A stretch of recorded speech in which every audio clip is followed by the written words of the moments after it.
बिस्मिल्लाहिर्रहमानिर्रहीम। अस्सलाम वालेकुम student, 10th class physics chapter number 12 हमने स्टार्ट किया हुआ था। आज हमारा टॉपिक है image location bye spherical mirror formula. अपने पिछले लेक्चर में हम ये बात कर रहे थे कि कोई स्फीयर का पार्ट लिया जाए जिसकी एक सरफेस को रिफ्लेक्टिंग बना दिया जाए तो वो हमारे पास स्फेरिकल मिरर बन जाता है। तो स्फेरिकल मिरर टू टाइप्स के होते हैं, कनकेव मिरर और कन्वेक्स मिरर। अपने इस टॉपिक में वहाँ हमने स्फेरिकल मिरर को डिटेल में डिस्कस कर लिया था। हम इस टॉपिक में जानना चाहते हैं कि स्फेरिकल मिरर से जो इमेज बन रही है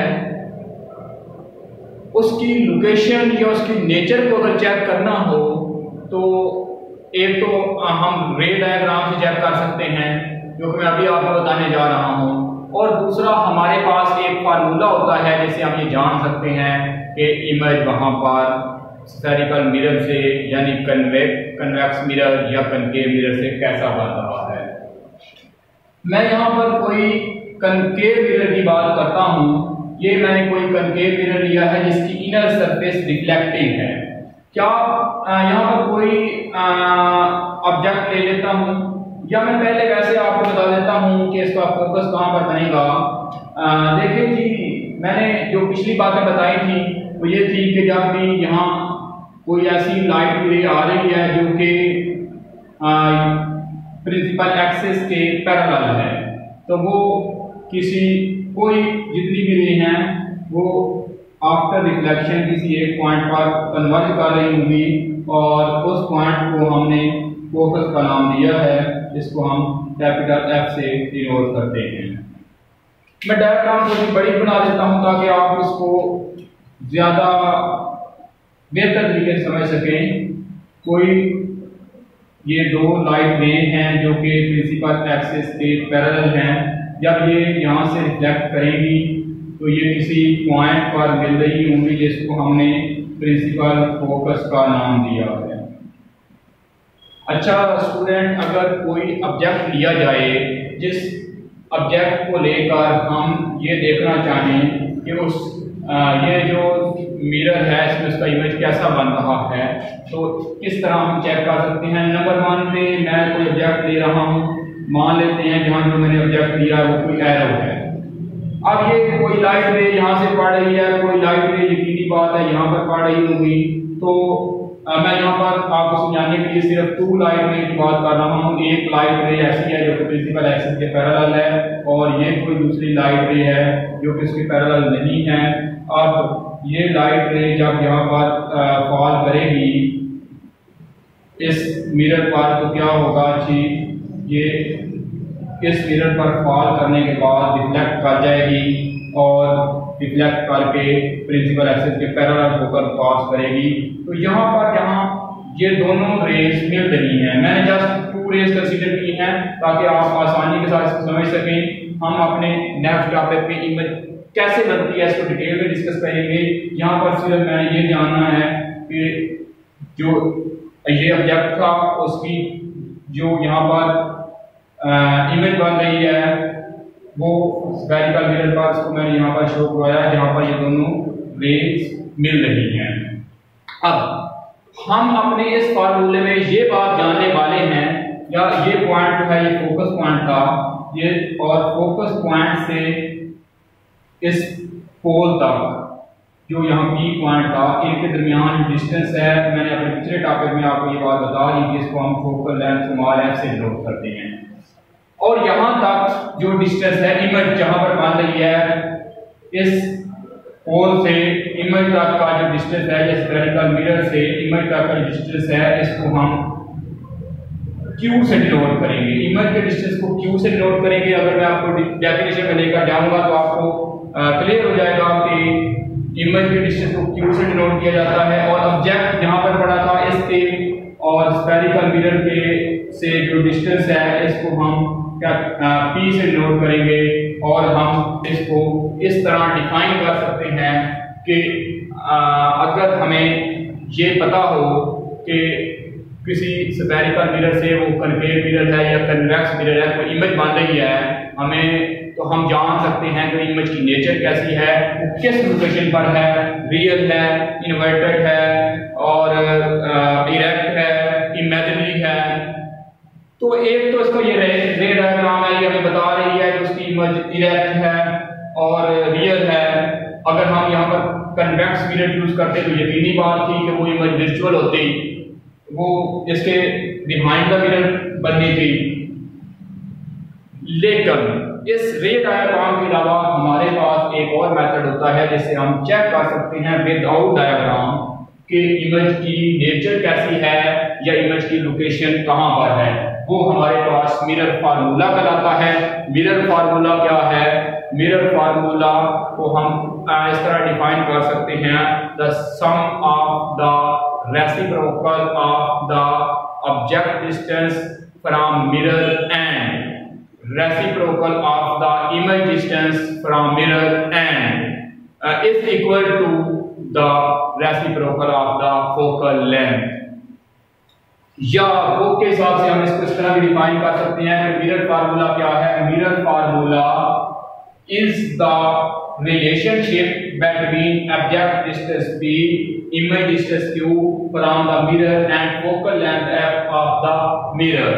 यानी ये ऑब्जेक्ट डिस्टेंस था, इसको p का नाम दिया था, और ये यहाँ से जो इमेज इसकी बन रही थी ये डिस्टेंस को इसको हमने q से डिनोट किया था, और ये फोकस पॉइंट तक का जो डिस्टेंस था प्रिंसिपल एक्सिस पर, इसको हमने फोकल लेंथ स्मॉल एफ से नोट किया था। इन तीनों के रिलेशन को हम मिरर फार्मूला कहते हैं, और हम इसको इस तरह भी डिफाइन कर सकते हैं, the sum of the reciprocal of the object distance, sum of the reciprocal of the object distance and reciprocal of the image distance that is equal to the reciprocal of the focal length. या कहा जा सकता है 1/f equal 1/p plus 1/q। ये इस फार्मूले से अगर हमें ऑब्जेक्ट का डिस्टेंस फाइंड करना हो, बाकी दो क्वांटिटीज दी गई हो, यानी इमेज डिस्टेंस और फोकल लेंथ दी गई हो, तो हम ऑब्जेक्ट डिस्टेंस फाइंड कर सकते हैं। अगर हमें इमेज का डिस्टेंस फाइंड करना हो, ऑब्जेक्ट का डिस्टेंस और फोकल लेंथ का पता हो, तो हम फिर भी इसे फाइंड कर सकते हैं। यानी यूं कहा जा सकता है कि तीन क्वांटिटीज में से कोई 2 क्वांटिटीज अगर हमारे पास गिवन हो, तो हम इस रिलेशन से जान सकते हैं कि इमेज कैसी होगी और इमेज की लोकेशन कहां पर होगी।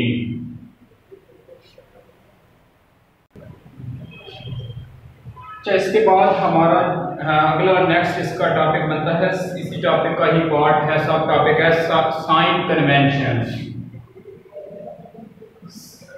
यानी इसमें से जो हमारे पास क्वांटिटीज हैं, ये 3 क्वांटिटीज की हम बात कर रहे हैं। एक तो ऑब्जेक्ट का डिस्टेंस है, एक इमेज का डिस्टेंस है, और एक हमारे पास है फोकल लेंथ। इन 3 क्वांटिटीज में बात इनके साइन जो हैं, यानी पॉजिटिव या नेगेटिव के हिसाब से हम किस तरह इसको बेहतर तरीके से अंडरस्टैंड कर सकते हैं। यानी जब हमने फोकल लेंथ फाइंड करनी है, बात ऐसा होता है कि पॉजिटिव होती है, बात ऐसा होता है ये नेगेटिव होती है, और बात इमेज का डिस्टेंस पॉजिटिव होता है, बात नेगेटिव होता है। ये केस किस तरह बनते हैं, इनकी डिटेल हम जानने जा रहे हैं। पहले मैंने जैसे आपको बताया कि रे डायग्राम से हम जान सकते हैं कि ऑब्जेक्ट डिस्टेंस p हो, इमेज डिस्टेंस q हो और फोकल लेंथ f हो, तो एक फार्मूला हमारे पास होता है 1/f equal 1/p plus 1/q। अब हमने अपने जो मिरर के केस डिस्कस किए हैं वो 2 केस थे, तो दोनों केसेस के लिए थोड़ी जो इमेज बनता है, मैंने आपको पहले बताया है, वो थोड़ा डिफरेंट होता है। अगर हम कनकेव मिरर की बात करें तो वहां पर जो इमेज बन रहा है या उसका फोकस की अगर बात की, वो फोकस भी रियल होता है और उसका इमेज भी रियल बनता है। लेकिन अगर हम कन्वेक्स की एग्जांपल दें तो कन्वेक्स में जो इमेज उसकी बनती है वो हमारे पास विजुअल होती है या इमेजिनरी होती है। यहाँ पर हमने बात करनी है कि अगर ऑब्जेक्ट डिस्टेंस पॉजिटिव हो, हमारे पास ऑब्जेक्ट का डिस्टेंस दिया गया है 23 मीटर या 40 मीटर और इसके साथ साइन पॉजिटिव है, तो हमें उससे क्या इंफॉर्मेशन मिल सकती है कि जब ऑब्जेक्ट डिस्टेंस पॉजिटिव होगा तो हमें पता चल जाएगा कि ऑब्जेक्ट जो है वो रियल है, यानी वो जो हम मिरर ले रहे हैं उसके फ्रंट पर है ऑब्जेक्ट, ना कि उसके बिहाइंड है। और अगर ऑब्जेक्ट का डिस्टेंस नेगेटिव हो तो उससे हमें ये इंफॉर्मेशन मिलेगी कि ऑब्जेक्ट जो है वो वर्चुअल है, बिहाइंड द मिरर है। या हम अगर इसको दूसरे तरीके से समझें तो अगर ऑब्जेक्ट रियल ऑब्जेक्ट की हम बात कर रहे हैं तो हम P को पॉजिटिव लेंगे, और अगर वर्चुअल ऑब्जेक्ट की बात कर रहे हैं तो हम ऑब्जेक्ट डिस्टेंस P को नेगेटिव लेंगे। अब अगर इमेज डिस्टेंस की बात की जाए तो इमेज डिस्टेंस जब पॉजिटिव होगा तो रियल इमेज बन रही होगी, और अगर इमेज डिस्टेंस Q के साथ नेगेटिव का साइन होगा तो हमें उससे पता चलेगा कि ये वर्चुअल इमेज बन रही है, यानी बिहाइंड द मिरर इमेज बन रही है, यहाँ पर वर्चुअल इमेज होती है। और अगर फोकल लेंथ को देखा जाए, जब फोकल लेंथ पॉजिटिव होती है तो हमें पता चल जाएगा कि ये यहाँ पर जो मिरर यूज हो रहा है वो कनकेव मिरर है, और अगर फोकल लेंथ नेगेटिव हो तो ये कन्वेक्स मिरर का केस होगा। या हम इसको दूसरे तरीके से भी समझ सकते हैं कि कन्वेक्स मिरर जब यूज हो रहा होगा तो फोकल लेंथ हम नेगेटिव कंसीडर करेंगे, जब कनकेव मिरर यूज हो रहा होगा तो फोकल लेंथ हम पॉजिटिव कंसीडर करेंगे। ये थी हमारी साइन कन्वेंशन। इसके बाद हमारी 2 एक्टिविटी हैं, तो एक्टिविटी नंबर 12.1 भी अभी हमें डिस्कस करनी है, उसके बाद 12.2 क्योंकि 12.1 हमने पहले डिस्कस नहीं की थी। तो सबसे पहले मैं आता हूं एक्टिविटी नंबर 12.1 की तरफ।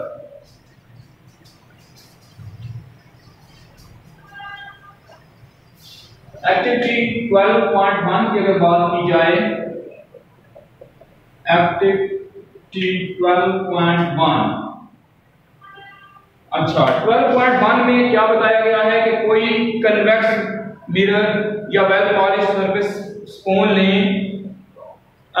मैंने यहाँ पर आपको एक्टिविटी परफॉर्म करने के लिए मैंने स्पून कंसीडर लिया है। आप भी अपने घर पर प्रैक्टिकल कर सकते हैं या आप खुद से भी इसको चेक कर सकते हैं।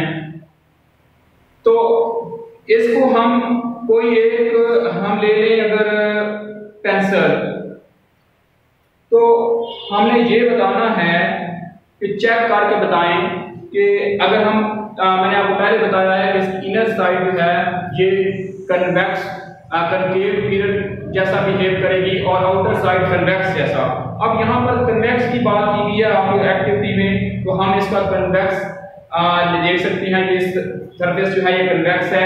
कोई पेंसिल मैंने ली है और मैं चेक करना चाहता हूं कि इसका इमेज कैसा है। सबसे पहले मैं इसका इमेज इसमें चेक कर रहा हूं। अगर आप देख सकते हैं तो आप देखें इसका इमेज जो बन रहा है ये इरेक्ट है, ना कि इन्वर्टेड है। और अगर आपको समझाने के लिए दूसरी बात बता देता हूं, इसी चम्मच को या इसी स्पून को आप कनकेव मिरर की तरफ ले जाएं, यानी इसकी दूसरी साइड शो करवाएं, तो आप देखेंगे कि यहाँ पर जो आपका पेंसिल है उसका इमेज इन्वर्टेड बन रहा होगा, यानी सीधा नहीं होगा, उल्टा होगा।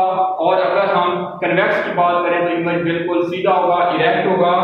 और दूसरी बात से पूछिए, इज द इमेज स्मॉलर और larger in size than the object, तो हम यहाँ पर देख सकते हैं कि इमेज का साइज जो है वो स्मॉलर है।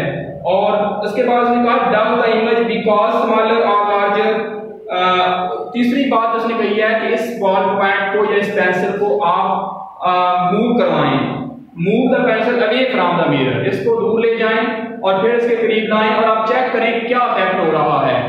मैं आपको अगर दिखा सकता हूं तो आप देखें कि इमेज जो है हमारे पास जब इसके करीब लाते हैं इमेज बड़ा हो जाता है, लार्जर हो जाता है। जब इसको दूर ले जाते हैं तो इमेज के पर क्या इफेक्ट होता है, दूर ले जाने पर इमेज पर स्मॉलर हो जाता है जब हम इसको अवे ले जाते हैं। ये हमारी थी एक्टिविटी नंबर 12.1। उसके बाद हम जा रहे हैं एक्टिविटी नंबर 12.2 की तरफ। 12.2 जो है उसमें एक्टिविटी नंबर 12.2 में क्या कहा गया जी, टेक अ कनकेव मिरर और अ वेल पॉलिश्ड स्पून अब वहां पर कनकेव मिरर की बात की गई है, तो मैं डायग्राम से आपको ये एक्टिविटी समझाता हूं कि ये मैंने कोई कनकेव मिरर लिया है। उसको लेने के बाद उसने कहा है कि कोई ऑब्जेक्ट ले लें और कनकेव मिरर से यहाँ पर मैं जो ऑब्जेक्ट ले रहा हूँ उसने किसी भी ऑब्जेक्ट की बात की है, तो मैं यहाँ पर कोई एरो ले लेता हूँ। ये कोई ऑब्जेक्ट है एरो। उसने कहा है आप कोई स्क्रीन लगाएं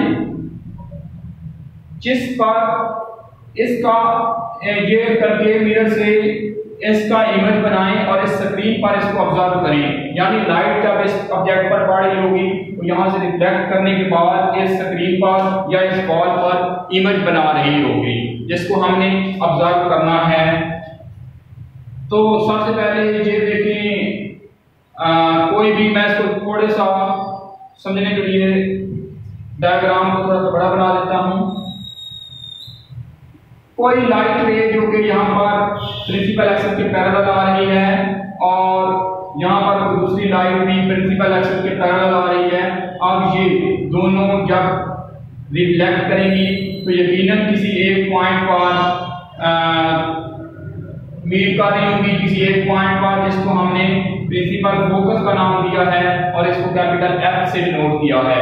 अब मैंने कोई ऑब्जेक्ट लिया है और ऑब्जेक्ट लेकर मैंने क्या किया है कि लाइट इस पर पड़ रही है या इसकी रेज को चेक किया है, तो यहाँ पर एक रे जो कि प्रिंसिपल एक्सिस के पैरेलल है और मैं कोई दूसरी रे भी कंसीडर कर रहा हूँ जिससे मैं आपको ये समझा सकूं कि इमेज कहाँ पर इसका बन रहा होगा। यहाँ पर आएगी और यहाँ से ये प्रिंसिपल एक्सिस के बिल्कुल पैरेलल होकर पास करेगी और यहाँ पर जाकर जहाँ ये दोनों रेज आपस में कन्वर्ट कर रही होंगी, यानी दोनों रे आपस में मिल रही होंगी, यहाँ पर ये इमेज इसका बनेगा और ये हमारे पास फोकस है।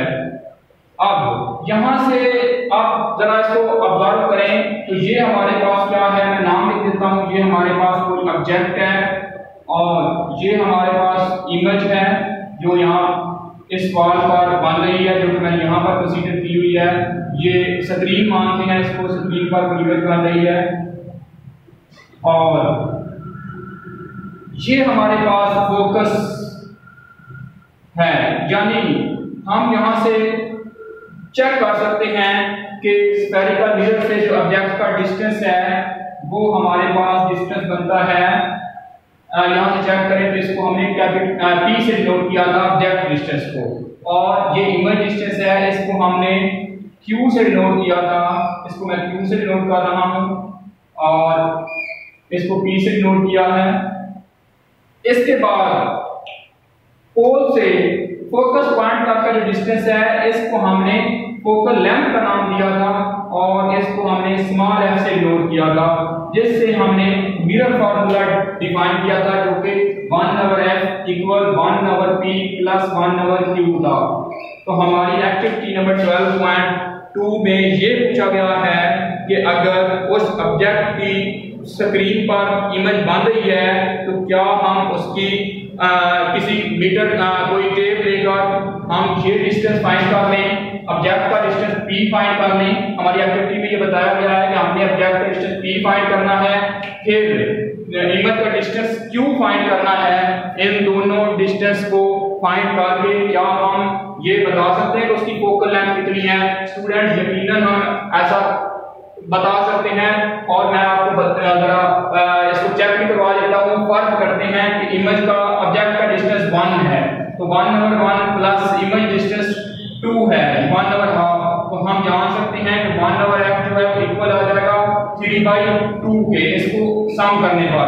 तो यहाँ से हम देख सकते हैं कि हमारी फोकल लेंथ है वो आ जाएगी, इसका रेसिप्रोकल करें तो 2/3 जो कि अगर हमारे पास इक्वल होती है 2.3 जो है हमारे पास इक्वल होगा 0.67 metre, approximately equal to 0.67 metre.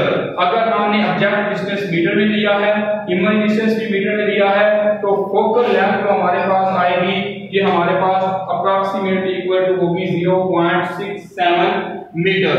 यानी हम ऑब्जेक्ट डिस्टेंस पॉइंट करके चेक करके या इमेज डिस्टेंस चेक करके ये जान सकते हैं कि उसकी फोकल लेंथ कितनी होगी। तो ये था हमारा topic image location bye spherical mirror formula. इसके बाद नेक्स्ट अगले लेक्चर में मिलेंगे। अल्लाह हाफिज़।